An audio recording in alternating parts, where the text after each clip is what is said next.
আসসালামু আলাইকুম ওয়া রাহমাতুল্লাহি ওয়া বারাকাতুহু। অসংখ্য ধন্যবাদ সবাইকে ভিডিওটা প্লে করার জন্য। অবশ্যই টাইটেল থাম্বনেল দেখে বুঝে ফেলছেন ভিডিওটা কোন কোয়ালিটির। তো এই বিষয়টা কিন্তু আমরা অনেকেই ফেস করতেছি। আপনি গুগল ক্রোমে এসে ইউটিউব দেখতে পারতেছেন না, সরাসরি ইউটিউব সফটওয়্যারে নিয়ে যাচ্ছে।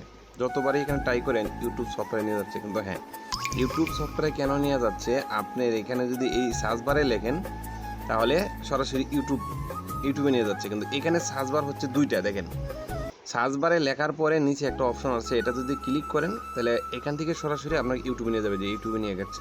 তাহলে আপনি ইউটিউবে ঢুকতে পারতেছেন না, তাহলে কি করবেন, এখান থেকে ব্যাগে আসবেন। ব্যাগে আসার পরে আপনি লিখবেন হচ্ছে এখানে দুইটা টাইটেল বার আছে, একটা হলো এখানে, একটা হলো উপরে। হ্যাঁ, এখন কোনটায় লিখবেন? এখন এই যে বিষয়টা, ভিডিওটা পুরোপুরি দেখেন, নাহলে কিন্তু কিছুই বুঝবেন না। একটা সিম্পল জিনিস শিখতে হলে পুরোটা দেখতে হবে, অল্প একটু দেখলে কিন্তু শিখতে পারবেন না। এর জন্য আমরা এখানে লিখবো না, আমরা লিখবো যে উপরে টাইটেল বার হচ্ছে এটাতে লিখবো। এটাতে লিখলে ধরুন আমি এখন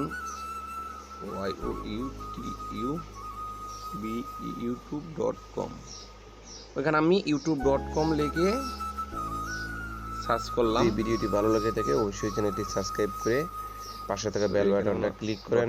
হ্যাঁ, এবার হচ্ছে youtube.com লিখে যখন গোতে ক্লিক করবেন, এখন দেখেন আপনার সামনে ইউটিউব চলে আসছে। এখন কিন্তু আর আমার ইউটিউব সফটওয়্যারে যায় নাই। কেন যায় নাই? এখন আমি গুগল ক্রোমেই ইউটিউবটা ওপেন করতে পারছি।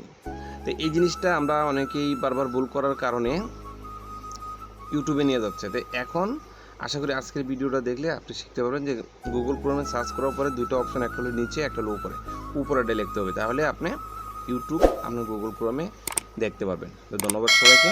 আমার চ্যানেলটা যদি এখনও সাবস্ক্রাইব করে না থাকেন তাহলে এখনই সাবস্ক্রাইব করেন, আর যারা সাবস্ক্রাইব করেছেন অসংখ্য ধন্যবাদ সবাইকে।